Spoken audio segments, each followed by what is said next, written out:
penyampaian ceramah yang kedua kami mengundang dengan hormat Bapak Ustadz Ali Kabir Mihrab Eli. Yang terhormat, disilakan. Assalamualaikum warahmatullahi wabarakatuh. Subscribe to my channel and Alhamdulillah also press this bell icon. Asyhadu an la ilaha illallah wahdahu la syarika lah wa asyhadu anna Muhammadan abduhu wa rasuluhu la nabiyya ba'da. Allahumma salli wa sallim wa barik wa karim ala sayyidina wa nabiyyina Muhammadin sallallahu alaihi wasallam. Amma ba'd. Yang saya hormati Bapak Imam nama Bapak Abdul Qadir. Jadi saya namanya Ali Kabir Mihrab Eli bin Abdurrahman Eli bin Abdul Qadir Eli. Kalau masih panjang lagi, bin Jalaluddin Eli bin Utsman Eli bin Abdullah. Karena saya hafal silsilah saya, jangan hanya hafal tanahnya. Betul gak sih? Jangan hafal harta warisannya saja, jangan hafal. Pertama kita bersyukur kepada Allah Subhanahu wa taala. Yang saya hormati Bapak Sekretaris, Ibu-ibu Majelis Ta'lim. Saya bersyukur pertama kali saya ke Kailolo. Saya menyambung silaturahim saya dengan Mama Nyura Asilulu yang pernah nikah di Kailolo.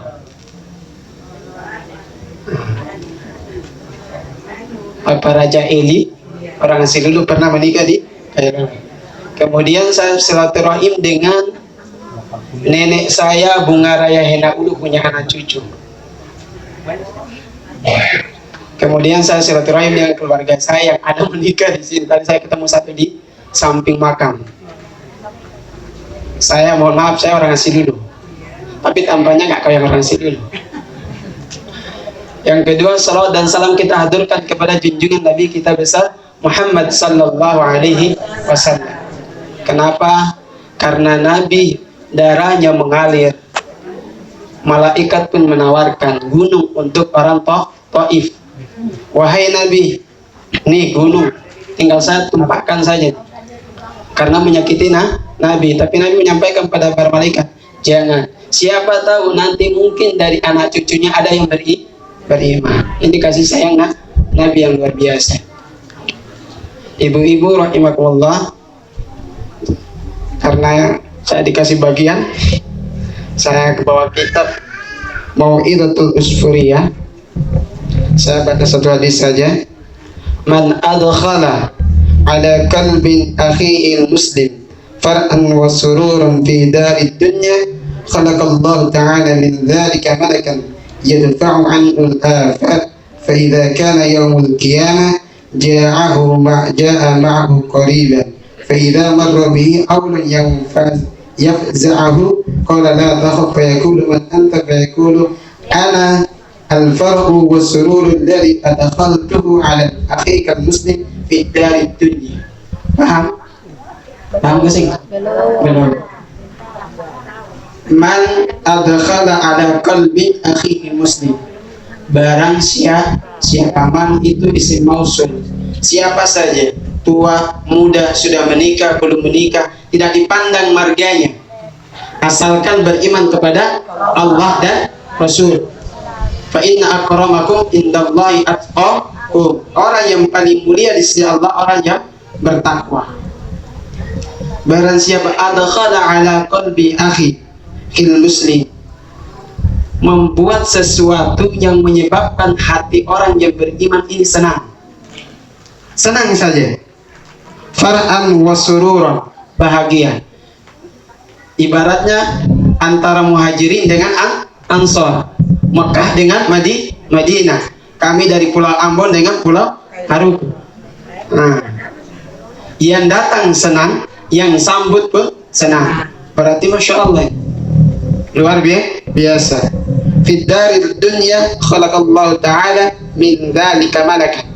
Dari rasa senang yang kita membuat hati orang yang beriman senang saja, Allah ciptakan malaikat. Ini baru rasa senang. Belum dia nasi goreng, belum dia pisang goreng, belum dia minuman. Apa nih? Gak tahu saya. Bongbong. Saya nggak tahu. Allah sudah menciptakan satu malaikat karena membuat hati orang senang. Syaratnya orang yang beriman yang senang. Yadfa'u anil afat. Kemudian Allah angkat rasa susahnya. Mudah-mudahan ketika hati kita senang lupa akan utang. Semoga utang itu dibayar oleh Allah. Amin. Utang itu kan banyak, utang dosa. Berarti kalau dibayar oleh Allah, diampuni oleh Allah. Utang di toko mungkin dimudahkan rizkinya, dibayar oleh Allah. Kalau semuanya dibayar oleh Allah, aman. Fa idza kana yaumul qiyamah, ketika datang hari kiamat, ini kita kumpul. Yang katong pun tetes wafat dia bertahun-tahun, nanti kumpul dari zaman Nabi Adam alaihissalam sampai yang terakhir kumpul. Ja'amahu qarinan, maka rasa senang ini akan menjadi teman. Tapi kita gak kenal. Fa idza marra bihi huwa yang yafza'u qala la takhaf. Ketika kita lewat pada hari kiamat, rasanya kan manusia ini sudah sibuk. Sibuk. Mau masuk kubur saja sibuk. Masuk kubur saja sibuk. Gempa saja sibuk. Rumah mewah tinggal, mobil mewah tinggal. Bahkan salah mau angkat anak kena HP, padahal HP nggak mahal, anak yang fayaqulu man anta, yang wafat ini tanya, kamu ini siapa? Fayaqulu ana afra'u wasururu, saya ini rasa senang, rasa bahagia, alladzi adkhaltu ala akhikal muslim, yang kamu membuat saudaramu muslim itu bahagia. Rasa bahagia saja itu Allah sudah ciptakan dia malaikat, kemudian menjadi penolong kita pada hari kiamat. Ini sederhana tapi luar biasa. Fid darid dunya, bahkan bahasanya saya ini rasa senang yang kamu bikin orang bahagia di dunia sampai akhirat. Jadi baru satu hadis luar biasa. Rasa senang saja Allah ciptakan malaikat. Bagaimana kita membuat Nabi Muhammad senang? Ada nggak dalil dari Al-Quran Allah mengucapkan selamat lahir untuk Nabi?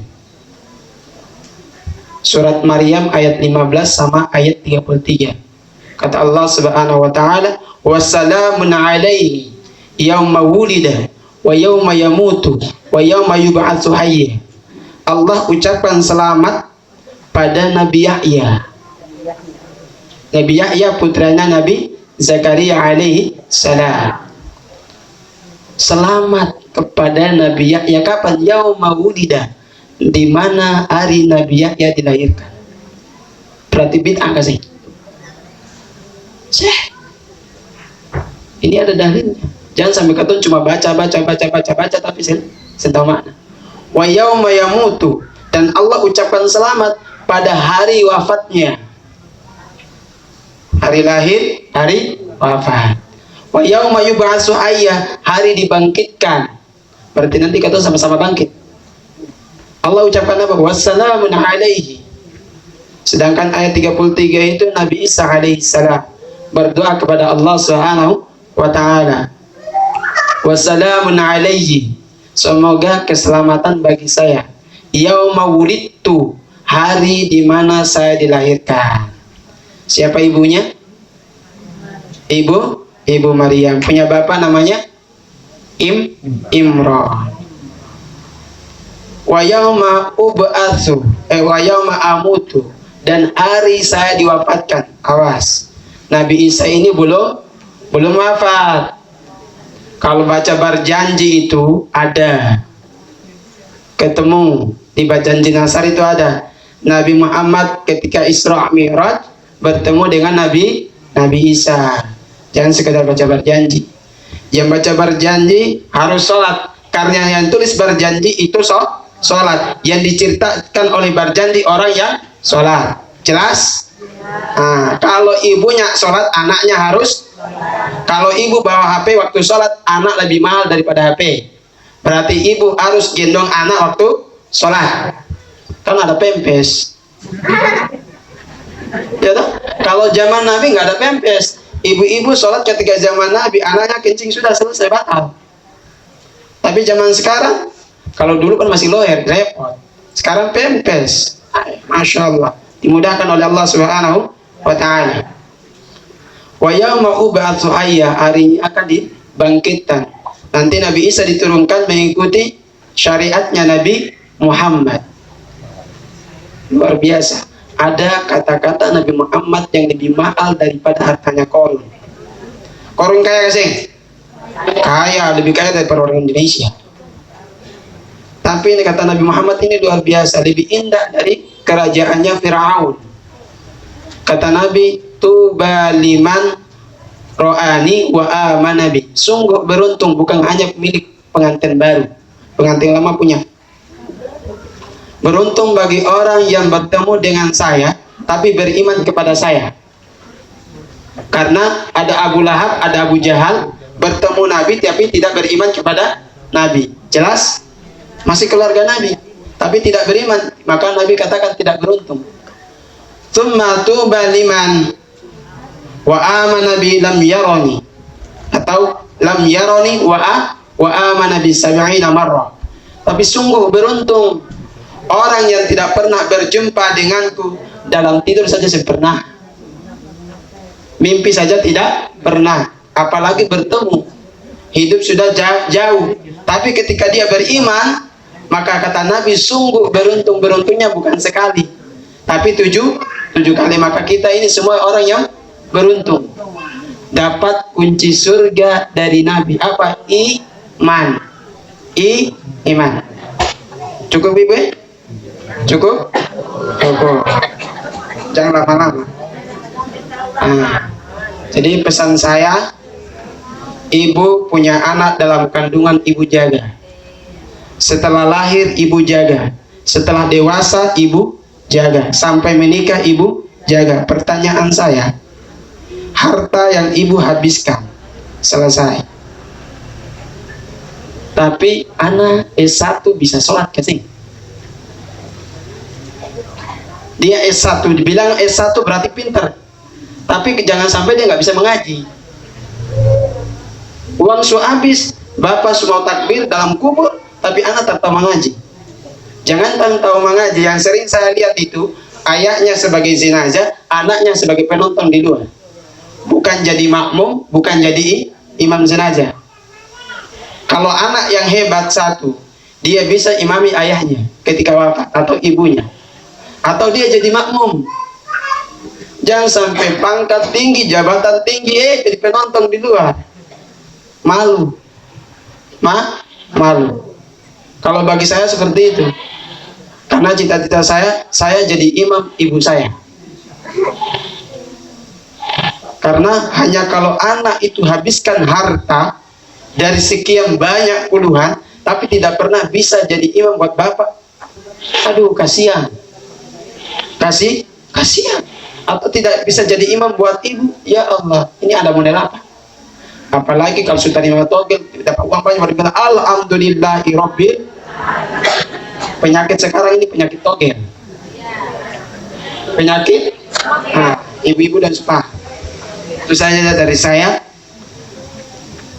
Maaf, anjing itu dia najis, tapi najisnya bisa dihilangkan dengan 7 air dicampur tanah. Tapi kalau kata saya ini kasar menyukai hati ibu, saya mau cuci dengan air apa?